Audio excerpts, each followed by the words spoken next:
Hello, my name is Chloe and I'm an oracle. I have your cosmic energy forecast for Taurus season. I did do individual forecasts based on all the rising signs because, I don't know, depending on how well you know me, I've been a bit resistant to do broad collective energy forecasts. I can see how the cosmic energy impacts the collective in waves, and not everyone is feeling the same things at the same time, and not everyone is impacting in the same way, depending on where the energy is hitting their birth charts, right? So, this is something that I've been called to do for a while. And when I mean called, I mean I've had people ask for cosmic energy forecasts, and I resist because I feel like it's a very individual experience. So I started to do rising sign forecasts, rising sign horoscopes, and it turns out that there are several prevalent themes, one could say. So when I looked at that, I could see that the same energies were appearing again and again. So I have changed my mind. I am growing, I am evolving, I am healing like we all do. And I am now on board with cosmic energy forecasts for the collective. That said, I mean, always the disclaimer that you can take what resonates and leave what doesn't. And yeah, I trust that those who are called to watch this video, in this date, in this time, whatever, that this message, is for you. And if it's not, it's not. If you don't resonate with my reading style or resonate with my work, then yeah, maybe it's not for you. But that's yeah, pretty much where I'm at. Is I was very resistant. I would decline these invitations to read into the energy for the collective, citing that everyone's experience as an individual is different. And when I actually went forward and tuned into the rising signs, you can watch all the individual horoscopes on my YouTube channel. But when I actually tuned in, I saw, yes, like I said, the same things coming up again and again. So this is the first monthly celestial report. I'm working with the, what is it called? The Tarot of the Witch's Garden deck. This is a beautiful tarot deck.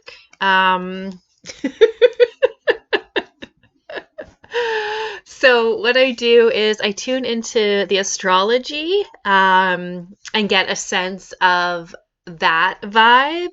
And then, because I'm also very practical, not just celestial, I like to, yeah, pull some cards to see if I can't offer some really practical, grounded advice for those of us living through these times, living with this current energy, right?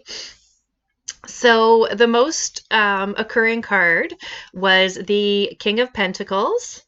And this guy came up in 10 out of 12 readings. Okay, 10 of the 12 rising sign forecasts featured the King of Pentacles, who in this case is very Dionysus. All right. The other card that came up 8 out of 12 times was the Pentacles, right? The Six of Pentacles. And then we got 7 out of 10 times the Eight of Pentacles. So yeah, we can see that there's a lot of pentacles coming up. Obviously, it's Taurus season. This is the fixed earth sign, right? So very much relates to pentacles, especially the pentacles in the middle of the suit. I think this is technically a Virgo card because they're achieving their mastery. But yeah, very much earth realm vibes coming through here. Okay, so we have to talk about overindulgence, unfortunately. As we know, Taurus is associated with the five earthly senses.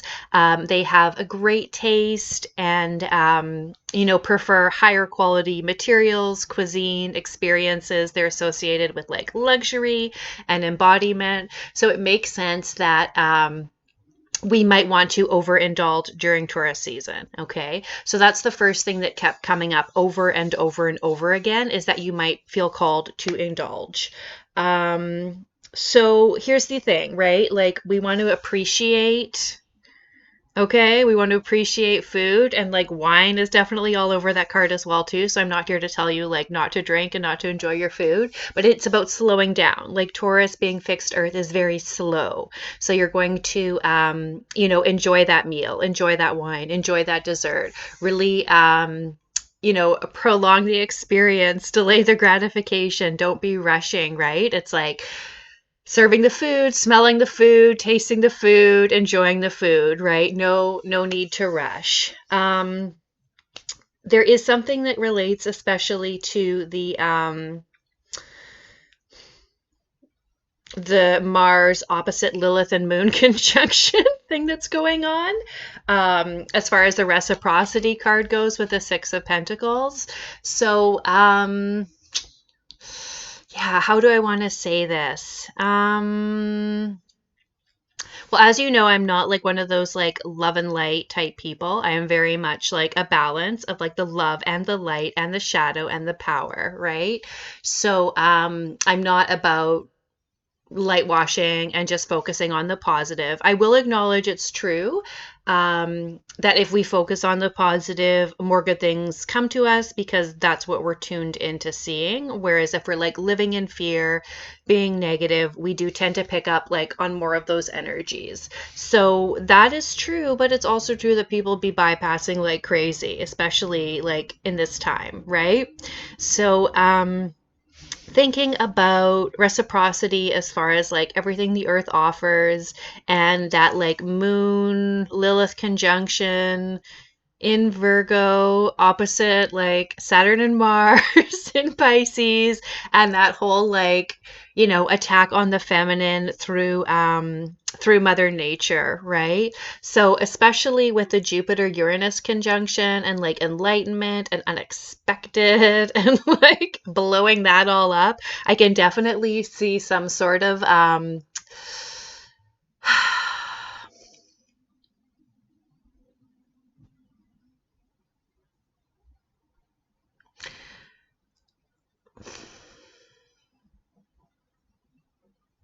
how do I want to say this? Yeah, this is why it's so tricky, because I do want to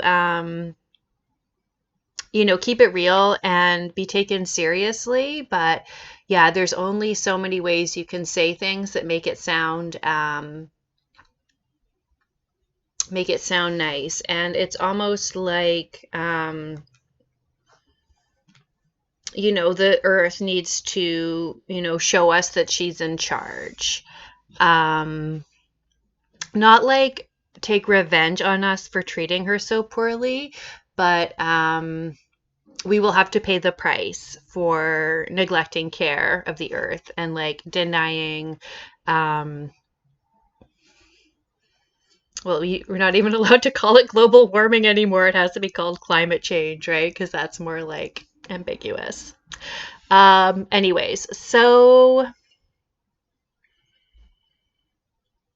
thinking about the last Uranus Jupiter conjunction.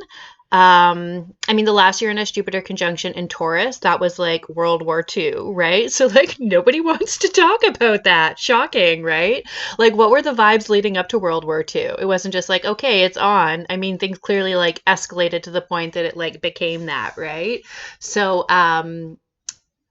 that, I mean, is where we're at, right? Obviously, for those who are willing to acknowledge it. But when we think about 14 years ago, the last time Uranus and Jupiter came together, that was in the sign of Aries. And we had the like a nuclear disaster at Fukushima. So, I mean, it doesn't have to be like World War III. I mean, it definitely is going to be. But I mean, like these events where like, volcanoes erupt, or like tornadoes and hurricanes and typhoons and like nuclear facilities exploding, right? Like that is the type of energy that is coming from the environment. And this is due to like the wrath of Mother Nature, I guess I could say. Um, so making peace with where we're at is part of the invitation. If there are things that we could be doing, I mean, it's like, it's tricky because yeah, obviously, like most of the harm to the environment is caused by like the military, which is not like, people using plastic straws or whatever, right? But there's only so many options that we have to like live more sustainably and live in harmony with the earth as communities, as individuals. So, like, even if we take all those steps, I mean, it's like not really individuals who are causing that damage, right? So it's definitely tricky and there's a balance. I would say just like holding space for that grief, for the pain of the earth, that could be like a part of the healing, and making offerings, like as we see in this card. Um, all of the readings I did, there was this like spending more time in nature, spending more time quietly reflecting, in nature, spending time with your animal companions, with your plant allies, your animal allies, right? So I think that's what we can do is like everyone who watched this, or I mean, honestly, I don't know if anyone's gonna watch this. But you know what I mean? Like as individuals, we're like, well, what can I do? So yeah, if like people actually go outside and tune in to nature and like spend that time, like bonding with her and like sending that love and gratitude and appreciation for like all that she gives us and like all that she holds, and having that sort of like energetic, like figure eight, infinity symbol, like where we like center love and receive like the nourishment in exchange, or like the fresh neutral grounding energy. um so yeah, it's like kind of a difficult thing to talk about because yeah, I'm not going to say like we're helpless, but we are made to believe that it's like our individual actions that are causing the problems, that are causing harm, when that's actually like not the case. It's more like operations and policies and like business as usual that's causing harm. But I do believe that we can make a difference. By being present with what is, and like really trying to connect in with the earth at this time. Like that's a huge invitation for Taurus season. So I think there's like, to weave this together, we have like, yeah, connecting with like the gifts of the earth, the food, the wine, and appreciating them rather than overindulging. And that it's going to be taking some work, right? We might want to drink more to escape reality, or just like veg out, which like I totally get. Okay, I am with you for sure. But yeah, the invitation that we can connect in with the earth, we can center healing, we can center love, we can receive that in exchange, we can appreciate her offerings and her gifts without overindulging and escaping through them. And that it's not going to be easy. Like, this is the reality of it, you guys. Like, this does not come easy. This requires effort. This requires work and devotion, right? So that's definitely how I would synthesize those three reoccurring cards that came up again and again and again and again in all the rising sign readings. And then, yeah, like specifically for this collective forecast, the two cards that I pulled, which totally appeared in the rising sign forecast as well too, a few times, just not every time, not more than 50% of the time like the other cards, but these did come up a few times.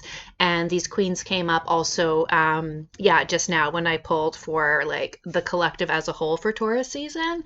So the queens in tarot were all about like embodying their intuition in the realm of their element, right? So Queen of Swords, communication, element of air, the voice, intelligence. Then we have like the embodied Queen of the Earth, Queen of Pentacles, Mother Nature. So this is about like that harmony of like your intuition and your embodiment, and like that like divine feminine combined with like the rational and the logical and the intellectual, and saying what you mean and speaking your truth and standing up for yourself and standing up for the earth. I think it's like also Earth Day too, if I'm not mistaken.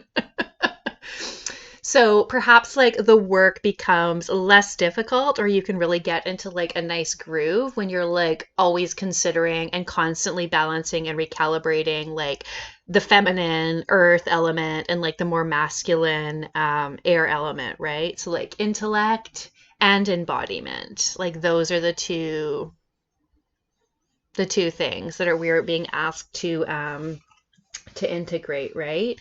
And I think too, yeah, just because we need to be devoted and it's going to be hard work doesn't mean that it's not worth it.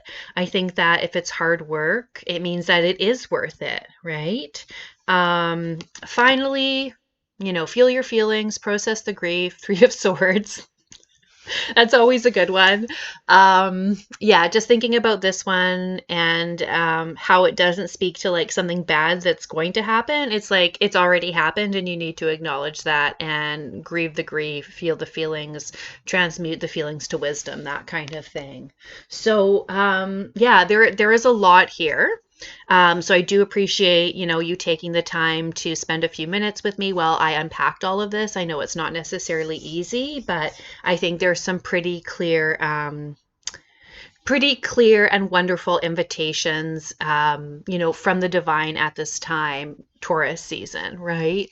Of course, indulgence comes up, but that is a gift from the earth, right? We can appreciate that. We can be grateful for the gifts that nature gives us and not use them to escape, but really, yeah, really appreciate and be grounded into, savoring those delicacies, right? Savoring the gifts of Mother Nature, honoring, being grateful, spending the time with animals, spending time in nature, that getting that reciprocity going, right?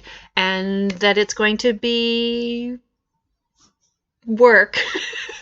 That it's going to be easy. A bit of devotion is required. So that's what I have for you for today. So this is the first like sun season celestial forecast for the collective, and I sincerely hope that you enjoyed it. If you're looking for a more personalized forecast for the energy of the month ahead, I do have the rising signs forecasts already done for you, so you can check those out as well. In conjunction with this collective energy forecast.